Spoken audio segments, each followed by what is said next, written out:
Gaano kalaki ang mga kamay ng Diyos?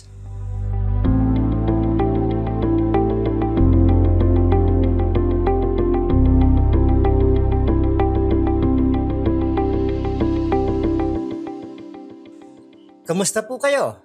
Pastor Arnold po. Malaki ang mga kamay ko. Noong high school pa ako, tumutulong ako sa mga house constructions. Marunong akong gumamit ng pala at tumutulong ako magbuhat ng mga hollow blocks.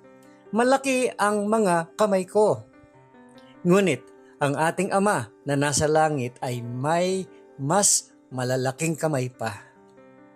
Hawak niya ang buong mundo sa kanyang mga kamay. Meron pong isang Sunday school song na ang pamagat ay He's got the whole world in His hands. Gaano nga ba kalaki ang kamay ng Diyos? How big are God's hands? Una, God's hands are big enough to bless you. Ang mga kamay ng Diyos ay sapat na malaki para pagpalain ka. Madalas hawakan ni Jesus ang mga tao para pagpalain sila. Ipinapatong niya ang kanyang mga kamay at pinagpapala sila. Ganon din ang ginagawa niya para sa iyo. Ang sabi po sa Isaiah 62, "The Lord will hold you in His hands for all to see. A splendid crown in the hands of God." Isaiah 62 verse 3 ng New Living Translation. Pangalawa, God's hands are scarred to never forget you. Ang kamay ng Diyos ay may pilat bilang paalala na hindi kanya malilimutan. Sa langit, ang tanging may pilat ay si Jesus.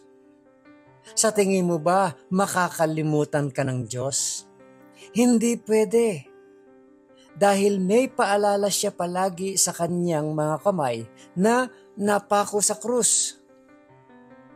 Isaiah 49, "Can a mother forget the baby at her breast and have no compassion for the child she has born?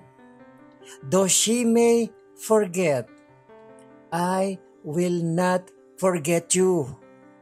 See, I have engraved you on the palms of my hands."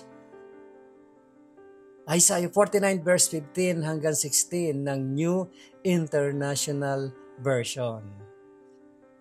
At ang pangatlo, God's hands are strong enough to keep you eternally secure.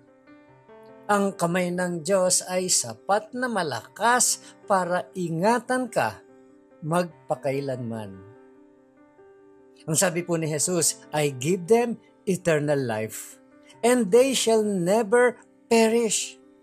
My Father who has given them to me is greater than all. No one can snatch them out of my Father's hands." John 10 verse 28 and 29 ng New International Version. Kapag inilagak mo na ang buhay mo sa kamay ng Diyos, walang makakaagaw sa iyo. Minsan iniisip natin, paano kung ako mismo ang kumalas? Gaano mo ba inaakalang kalaki ang mga kamay ng Diyos? Hindi mo maaabot ang gilid ng kamay niya. Kasi bawat aspeto ng buhay mo ay hawak niya.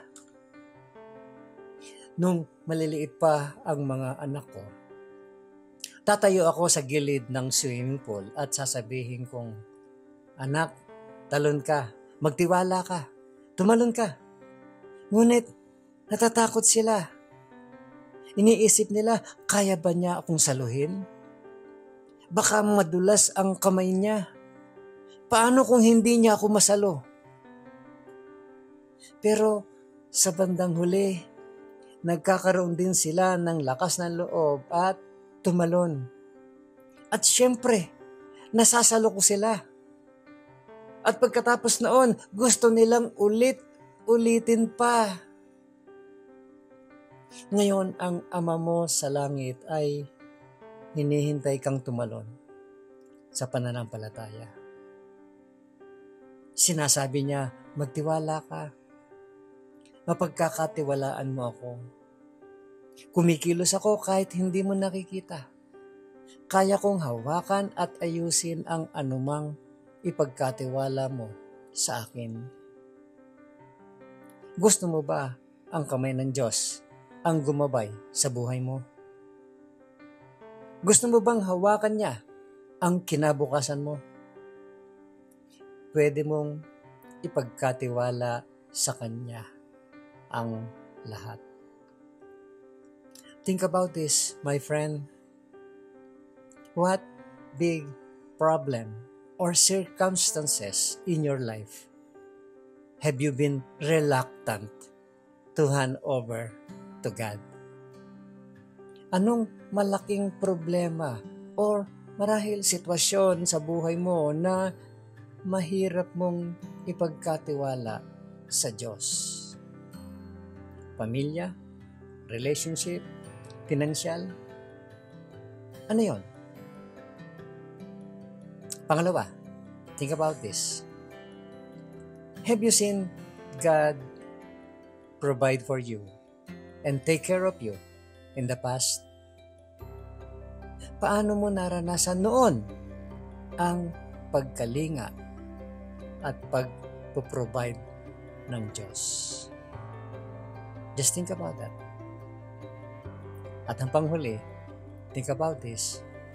Is it comforting or frustrating to you that God works behind the scene?